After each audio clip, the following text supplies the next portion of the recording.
pessoal, tudo bem com vocês? Por aqui, professora Michele Donegá, e na aula de hoje nós vamos discutir a Lei Maria da Penha. A Lei Maria da Penha sofreu alterações recentes, 2019, 2020, 2021, e aqui no LAC Concurso nós trouxemos todas essas novidades para você e mais exercícios, incluindo exercícios que caiu agora em 2021. Então, vamos juntos! Olha só, eu quero começar com vocês com um esquema aqui sobre a Lei Maria da Penha para você ter no seu caderno, porque o esquema facilita na memorização, nos conceitos, na parte assim de destaque daquilo que mais cai na lei, ok? Então vamos juntos. Lei Maria da Penha.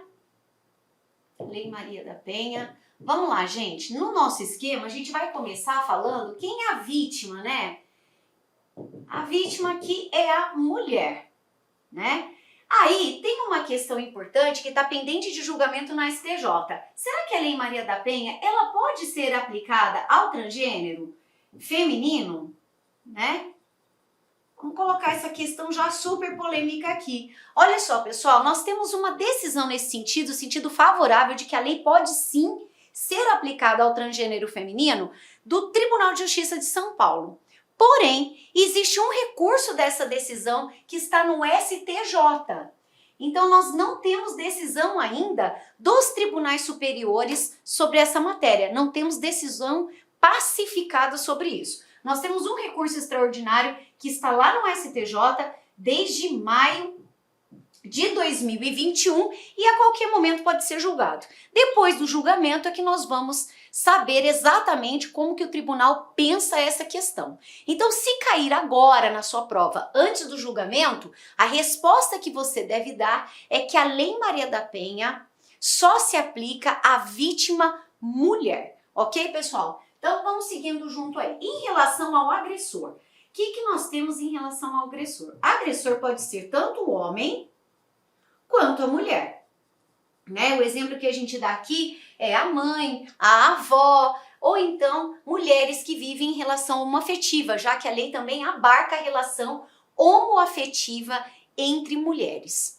O que mais que nós temos como elemento aqui para a aplicação da Lei Maria da Penha? Nós temos a violência de gênero. Mas, professora, o que é, né? O que vem a ser a violência de gênero?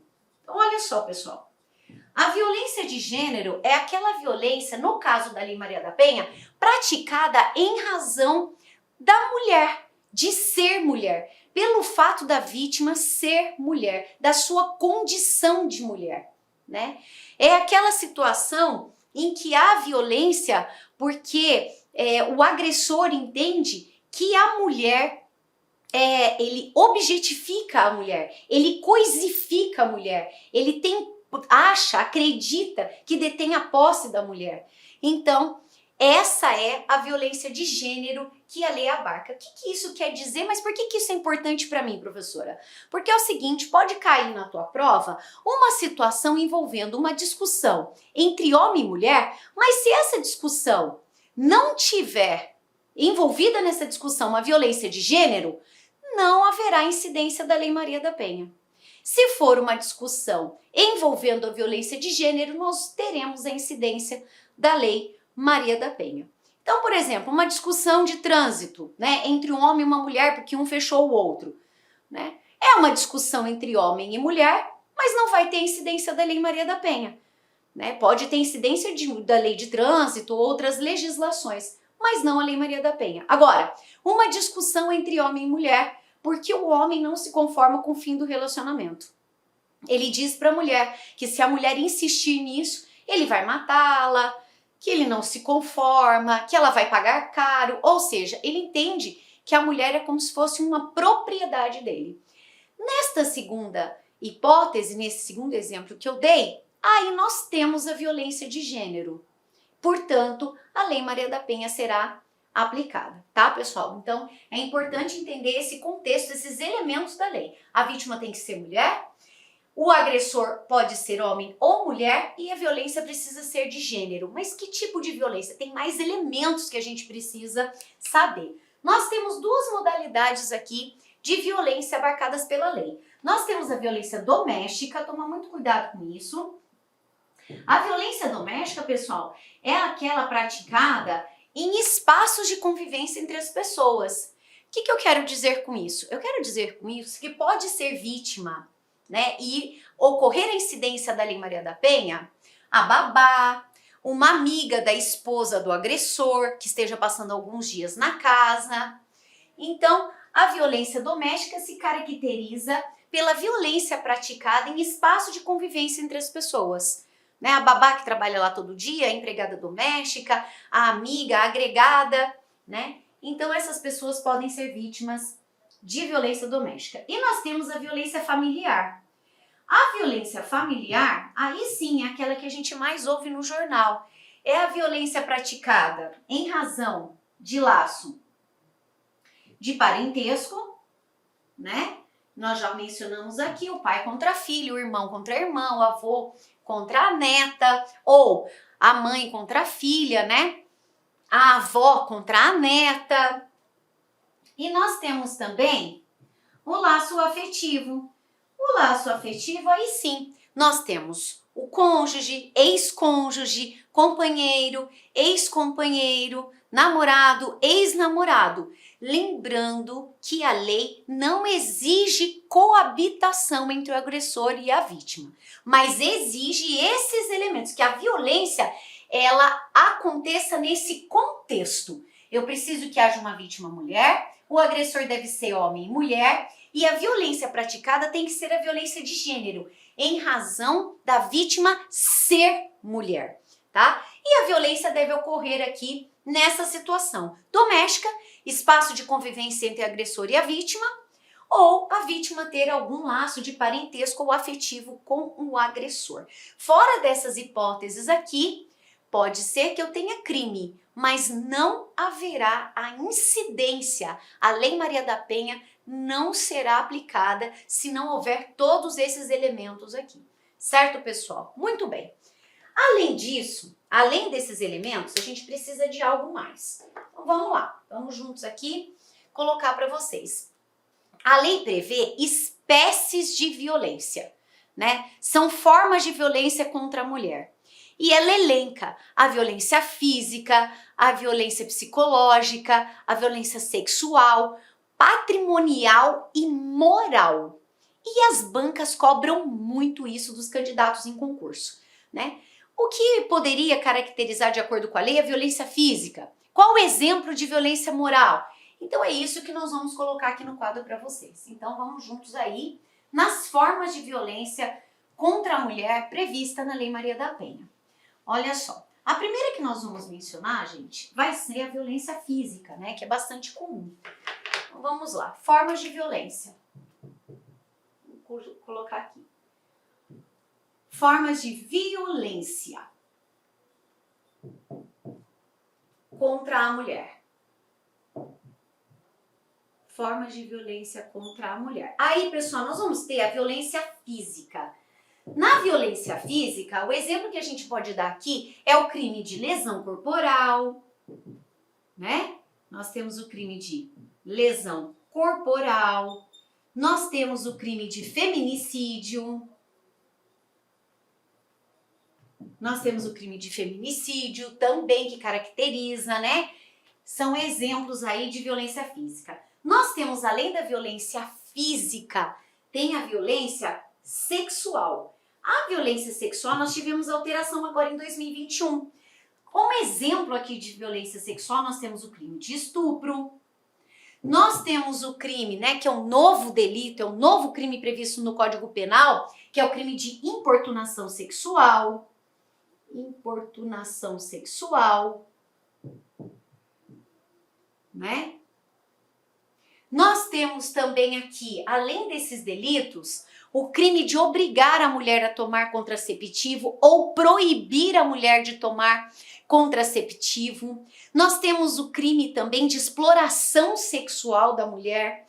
Nós temos o crime aqui também, a conduta que caracteriza a violência sexual, a conduta de obrigar a mulher a participar de jogos sexuais, né? Então, todas essas condutas vão caracterizar a violência sexual contra a mulher e vai fazer incidir a aplicação da Lei Maria da Penha.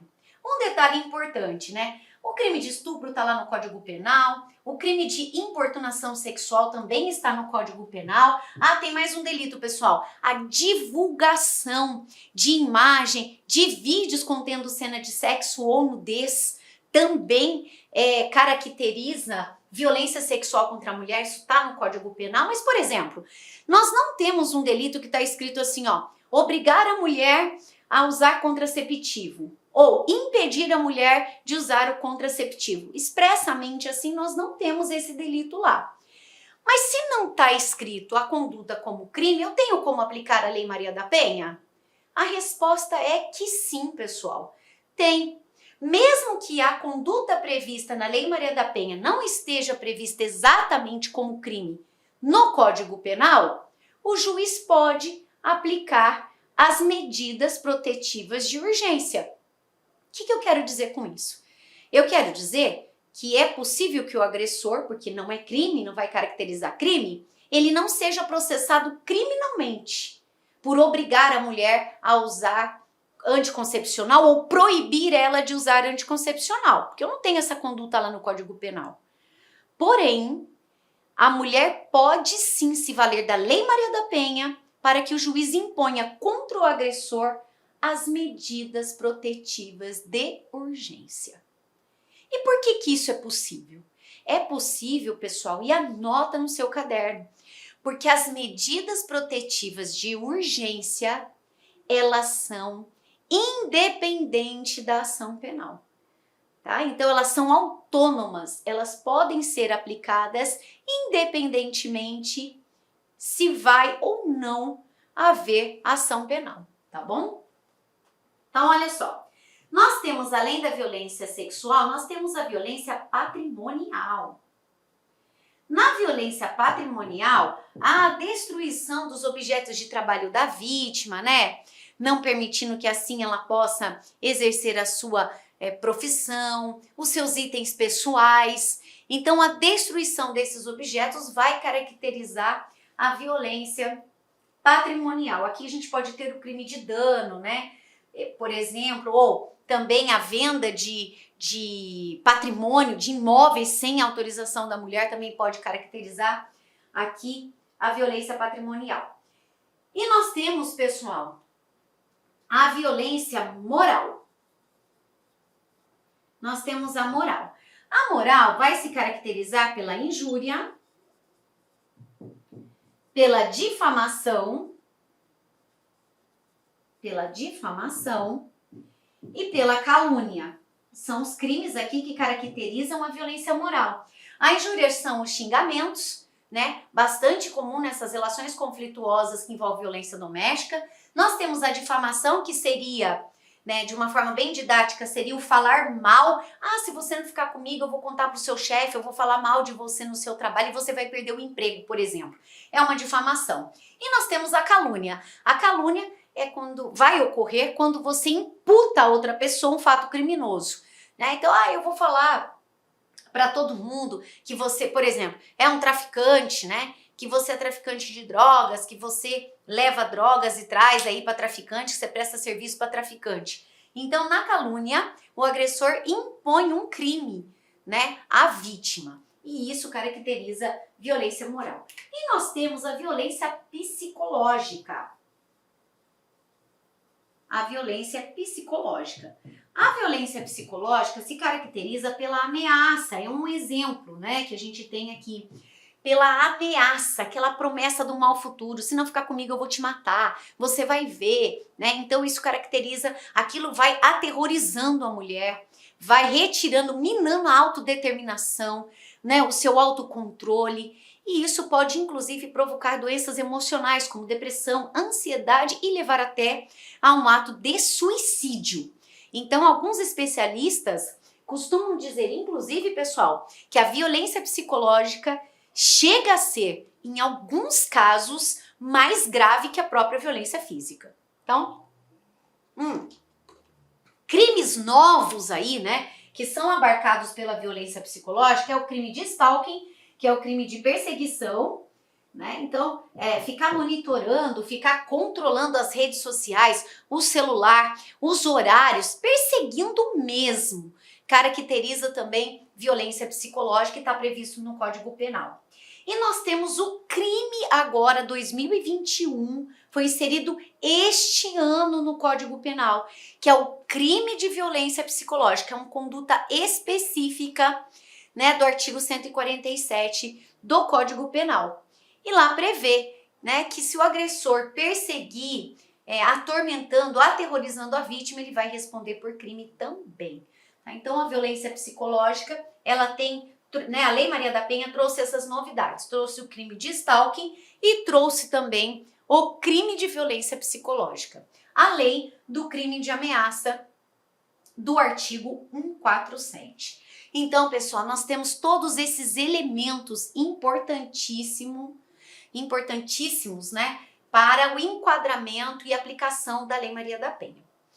Além disso, ok, eu tenho lá a vítima mulher, eu tenho um agressor homem ou mulher, eu tenho uma violência de gênero, eu tenho o contexto em que eu preciso que essa conduta ocorra, ou o ambiente doméstico ou familiar, e eu tenho uma das formas de violência, né, que o agressor praticou contra essa vítima. Se eu tiver tudo isso, a Lei Maria da Penha será aplicada. Se eu não tiver, eu tenho crime, mas eu não tiver esses elementos, a Lei Maria da Penha não será aplicada e a vítima terá que procurar outra forma de resolução daquela questão. Certo, pessoal? Muito bem. A Lei Maria da Penha é uma lei de procedimento. Então vamos supor, para a gente pegar hipoteticamente aqui, que o agressor praticou um crime de violência doméstica e familiar contra a mulher. A partir daí, da conduta criminosa, o que a lei prevê? O que vai acontecer para que esse agressor seja punido na forma da lei? Então, vamos colocar isso também num esquema aqui para vocês no caderno. Então, o procedimento ele vai prever o seguinte, tem algumas etapas e diferenças em relação ao Código de Processo Penal, porque é uma lei especial. Então, olha só, pessoal, ocorrendo lá o crime de violência doméstica contra a mulher, e aí a gente parte aqui, né? Então, vamos colocar aqui, crime de violência contra a mulher. Vamos pegar um exemplo bastante comum. Vamos pegar lá que o delito foi o artigo 129 do Código Penal, que é o crime de lesão corporal. Vou até escrever aqui, ó. Vamos colocar lesão corporal. Nessa hipótese, o que vai acontecer? Bom, a polícia é acionada, lembrando que vizinho pode chamar a polícia, a própria vítima pode chamar a polícia. Inclusive agora, pessoal, tem algumas senhas, né? Que a polícia já está treinada e sabe que se a mulher falar é porque ela está precisando de ajuda. Muitas vezes ela liga, é daí que a pizzaria, eu tô precisando de pizza, é urgente. Eu preciso de lanche, né? Então aquele X vermelho na mão também, se ela vai em uma farmácia ou em qualquer lugar, ela mostra aquele X vermelho é porque está precisando de ajuda. Então, existem alguns gatilhos que vai fazer com que a polícia entenda que aquela mulher precisa de socorro e vá até a residência ou aonde ela estiver para que possa fazer cessar a violência contra a mulher. Então, olha só. Então, vamos colocar aqui que geralmente é assim que vai acontecer, a polícia militar é acionada. A polícia militar sendo acionada, ela vai até o local em que a vítima está e faz a abordagem. Aí ela conversa com a vítima, conversa com o agressor e vai fazer a condução deles até a delegacia. Condução até a delegacia. Muito bem. Na delegacia, pessoal, vai acontecer, né? Se for a situação de flagrante, pode acontecer a prisão em flagrante do agressor. Né? Se não for situação de flagrante, o agressor vai ser ouvido e vai ser liberado, tá? Mas se for prisão em flagrante, nós teremos aí o auto de prisão em flagrante. E lá na delegacia mesmo, isso é super importante, e lá na delegacia, o próprio delegado de polícia vai apresentar para a vítima um caderno, um expediente, com todas as medidas que a mulher pode pedir ao juiz que sejam impostas contra o agressor. Então o delegado fala, olha, a senhora sabe que tem a Lei Maria da Penha, né? Que a senhora pode, se quiser, aqui tem, nós temos esse formulário, existem algumas medidas e a senhora pode optar, né? Quais medidas a senhora entende que sejam importantes para que a senhora se sinta segura. E o delegado apresenta o expediente, né? O expediente ali das medidas protetivas de urgência para a vítima. Aí a vítima fala, eu quero afastamento do lar, não quero que ele tenha contato comigo, eu quero que ele pare de me perseguir, pare de falar com os meus familiares. E aí o delegado vai, né, colocando, assinalando ali aquelas medidas que a vítima entende que são importantes para que ela se sinta segura e fazer cessar a violência. Ok. A lei impõe um prazo para o delegado encaminhar tudo isso ao juiz e esse prazo cai em prova. Então vamos juntos. O prazo para o delegado encaminhar ao juiz o auto de prisão em flagrante é 24 horas, pessoal, tá? E o prazo para o delegado encaminhar o expediente lá, o pedido, a solicitação da vítima de medida protetiva é 48 horas. Muito bem. Aí, né, esses documentos vão para o juiz e o juiz vai decidir, né? O que ele vai decidir? Ele vai decidir, por exemplo, se o agressor foi preso em flagrante, o juiz vai decidir se aquele flagrante é legal ou deve ser relaxado. O juiz vai decidir se concede liberdade provisória para o agressor ou não, ou converte a prisão em flagrante em preventiva. O juiz também vai decidir em relação à prisão se ele aplica ao agressor as medidas cautelares diversas da prisão, incluindo o uso de tornozeleira e a entrega do botão do pânico para a vítima. Então, são decisões, né, algumas decisões que o juiz pode tomar na audiência de custódia em relação à prisão. Muito bem. Em relação ao expediente, quer dizer, a solicitação da imposição de medida protetiva. Quando esse expediente chegar na mão do juiz, o juiz vai olhar, vai analisar a solicitação da vítima e vai decidir de acordo com a sua convicção. O que eu quero dizer com isso? Pode ser que o juiz defira todas as medidas solicitadas pela vítima? Pode, mas pode ser que ele também não defira todas as medidas, mas apenas algumas, por entender que aquelas são suficientes para fazer cessar a violência. Então o juiz não está vinculado, cuidado com isso em prova, o juiz no momento de decidir pela imposição das medidas protetivas, ele não está vinculado ao requerimento da vítima. Ele vai decidir de acordo com a sua convicção. Então isso é muito importante. A mesma coisa vai acontecer em relação à prisão, tá? Muitas vezes a vítima na delegacia, ela fala para o delegado, eu iria me sentir mais tranquila e mais segura se ele ficasse preso. Mas pode ser que o juiz tenha um entendimento diverso e conceda a ele, ao agressor, a liberdade provisória, que significa que ele vai poder responder ao processo em liberdade, tá? Outra coisa importante aqui nessa fase, pessoal, alguns crimes praticados são afiançáveis, né? Cabe fiança. E a Lei Maria da Penha tem uma especificidade em relação à fiança. Mesmo que o crime for afiançável, só quem pode arbitrar fiança é o juiz. Tá, pessoal? Então, se o agressor for preso em flagrante e o crime for afiançável, quem vai aplicar essa fiança ao agressor na audiência de custódia é o magistrado. Então, essa é uma diferença em relação às regras do Código de Processo Penal sobre fiança. Então, isso também é importante para nós. Outra coisa, pessoal, representação. Alguns delitos exigem que a vítima represente contra o suspeito, no caso da Lei Maria da Penha, que ela faça uma representação por escrito contra o agressor. dizendo, manifestando a sua vontade de que ele seja processado criminalmente. Eu vou dar um exemplo aqui. O crime de ameaça. O crime de ameaça é um crime de ação penal pública condicionada à representação. O que isso quer dizer? Quer dizer o seguinte, pessoal, para que o agressor seja processado, a vítima tem que assinar um termo. Esse termo é representação. Nesse termo, ela fala expressamente que ela deseja que o agressor seja processado. Só a partir da assinatura desta representação é que o Ministério Público vai poder denunciar o agressor. Então, ok, professora, mas e aí? Aí é o seguinte, vamos colocar um exemplo e essa questão já caiu em prova. A questão que caiu em prova, pessoal, que eu quero compartilhar com vocês é a seguinte. Vamos colocar lá que é a Joana, né?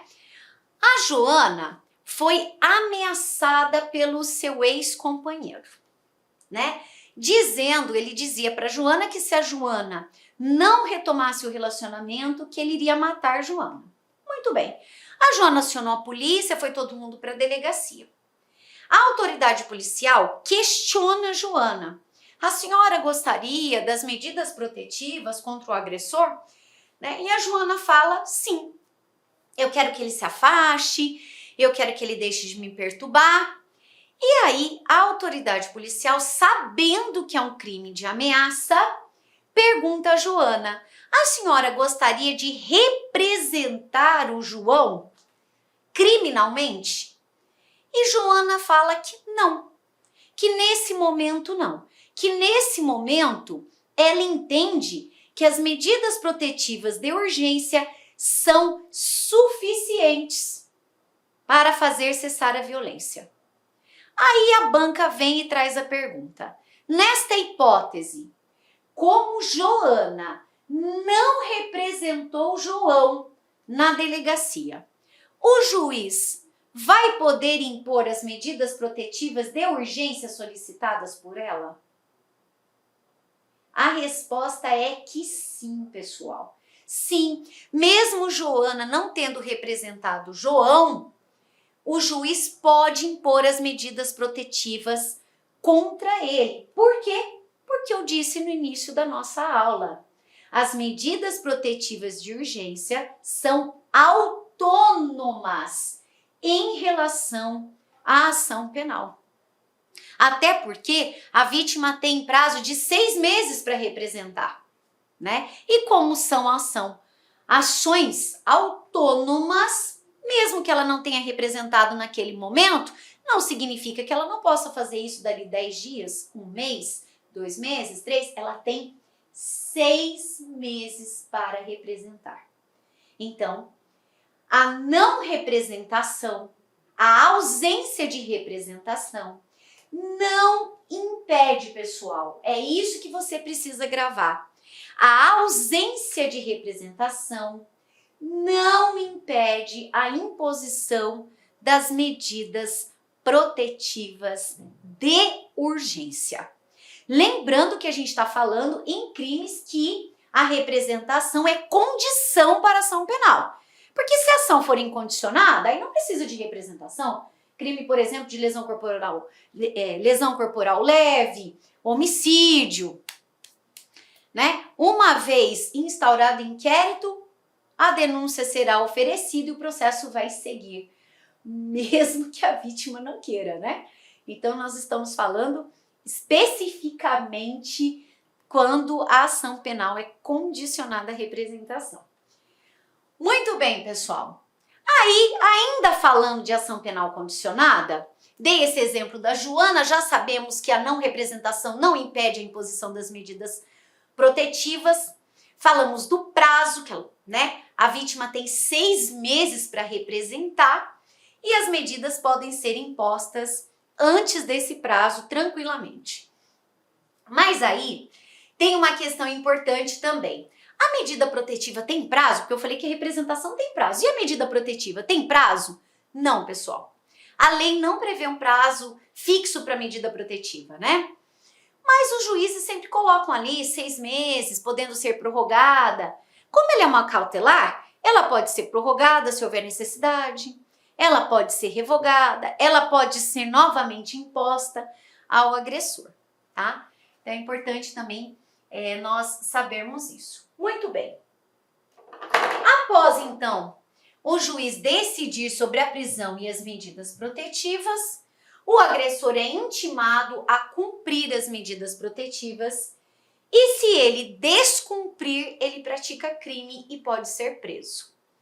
É o único crime previsto na lei, né? Descumprir medida protetiva caracteriza crime de descumprimento de medida protetiva.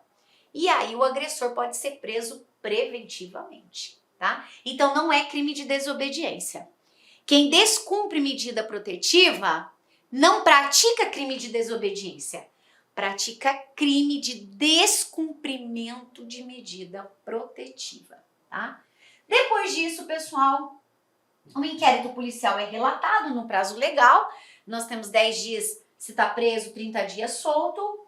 E aí, todo esse expediente, todo o inquérito policial, medida protetiva, tudo isso vai para o Ministério Público, se a ação penal for pública, e o Ministério Público vai oferecer, ou não, né? Que ele também não é obrigado, ele vai oferecer, se houver indício de autoria, materialidade, se houver justa causa, o Ministério Público vai oferecer a denúncia.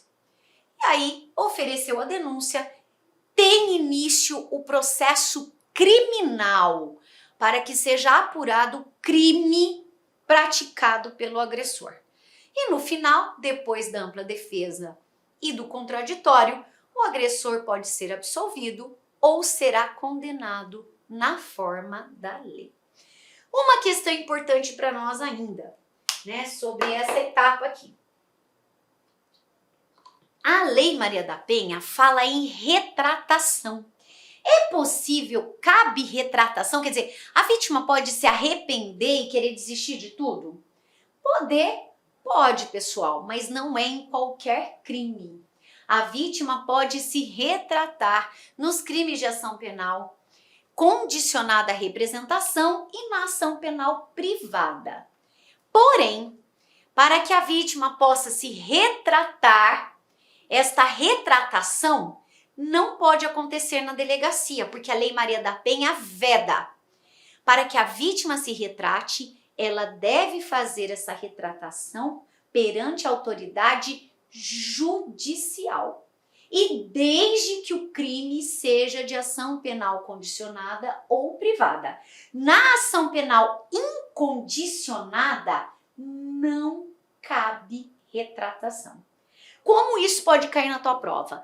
Todos os crimes da Lei Maria, né? Todos os crimes envolvendo violência doméstica e familiar contra a mulher, cabe retratação. Verdadeiro ou falso?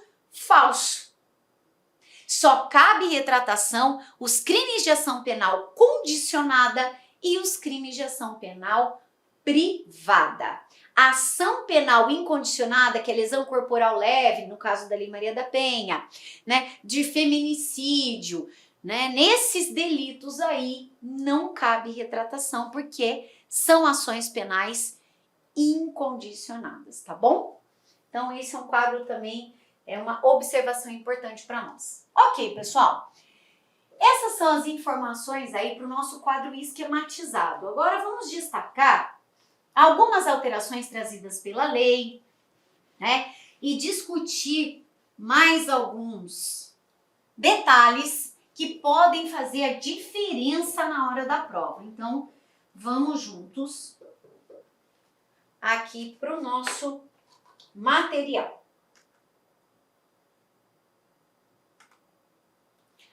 Bom, pessoal, a Lei Maria da Penha é uma ação afirmativa, visa dar igualdade de tratamento entre homens e mulheres, para que a mulher tenha respeitado o seu direito de Minhas amigas, eu sou o professor lá que inicialmente gostaria de pedir licença para você, gostaria de pedir desculpas de interromper a sua videoaula. Mas essa videoaula é uma aula demonstrativa aqui da LAC Concursos. Nós aqui da LAC Concursos, nós somos uma escola que nós estamos no ar desde 2009, é isso mesmo. Nós somos uma escola aí especializada em concurso público e principalmente em concurso da segurança pública aqui do estado de Mato Grosso. Não sei se vocês sabem, mas a LAC Concursos é daqui de Cuiabá, Lá concurso, consequentemente, é do Mato Grosso e nós temos uma tradição muito grande de aprovação. No último concurso da PJC, que o edital foi publicado no finalzinho de 2013 e a prova realizada em 2014, neste certame, neste concurso, nós tivemos mais de 500 alunos nomeados. É isso mesmo que estudaram aqui na Lá Concurso. E claro que nós estamos fazendo uma super campanha, nós queremos ter aí a maioria esmagadora dos alunos nossos aprovados. E nós temos aqui vários cursos para a galera, né? Nós temos aqui cursos focados aqui da PJC, por exemplo. Nós temos nosso curso online, apenas 10 parcelas de R$ 35,00, o melhor custo-benefício do mercado. Nós temos um curso presencial, que esse curso presencial, inclusive, ele está transmitido ao vivo para o nosso aluno pay-per-view, apenas 10 mensalidade de R$ 99,00, com a melhor equipe de professores do estado. Temos professores, inclusive, de nível nacional. Temos um curso de provas discursivas, onde a gente vai corrigir 3 redações com feedback pessoal, né, individualizado por apenas 10 parcelas de R$ 15,00. Temos o aulão de véspera presencial, 10 de 10, R$ 100,00, e nosso super aulão de véspera, que vai ser o mesmo do presencial, por R$ 50,00, se divide em 10 vezes sem juros, né? 10 vezes sem juros. Então essas são as campanhas, os nossos cursos que nós temos aqui para a PJC. Cara, aproveita. Este aqui é um grande concurso. Nós temos aí 580 pessoas que terão suas provas corrigidas para o cargo de escrivão e 580 pessoas inscritas que serão corrigidas a sua prova de investigador. Eu acredito que todo mundo que vencer o regulamento serão convocados. Inclusive, o próprio governador já sinalizou algo nesse sentido. Então, galera, aproveite a oportunidade, venha estudar conosco aqui na Lá Concurso, que eu tenho certeza que você não vai se arrepender. Uma coisa eu te garanto, a dedicação do professor Lac, a dedicação da Lá Concurso, você vai ter de forma integral. Então, venha estudar conosco. Forte abraço, fique com Deus. Tchau, tchau.